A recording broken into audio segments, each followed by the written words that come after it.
जितना मुझे याद है या फिर जितना याद है, सब्जेक्ट कुछ भी हो सकता है। इसे इंग्लिश में क्या कहेंगे, हम सीख रहे हैं अब इस वाले वीडियो में आपके अपने चैनल ईश्वर हिंदी 1 to 1 पे। नए हैं अगर तो सब्सक्राइब कर लीजिएगा, फॉलो कर लीजिएगा, ये आपके लिए फ्री होता है। करते हैं शुरुआत। सबसे पहले आप एक फ्रेज इस्तेमाल करते हैं, as far as I can remember. Simple.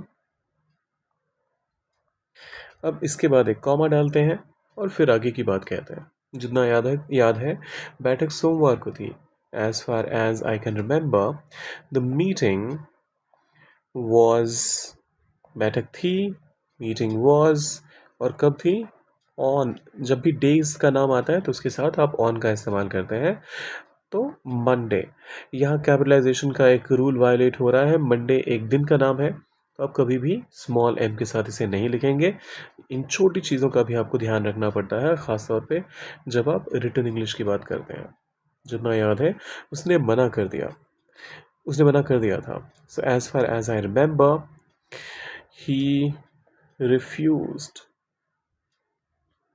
जितना याद है, यह नियम पहले नहीं था। As far as I can remember, this rule, या नहीं था, was not there, THERE, this rule was not there. अब चाहे तो this rule did not exist before भी कह सकते हैं, बात एक ही है। जितना याद है, राहुल विदेश में था।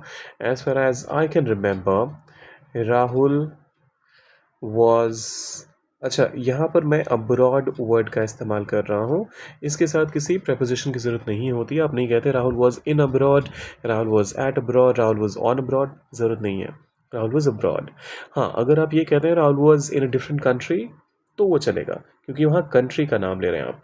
अब्रॉड एक तरह से एडवर्ब का काम भी करता है, इसी वजह से आप इन, ऑन, एट वगैरह का इस्तेमाल नहीं करते इसके साथ।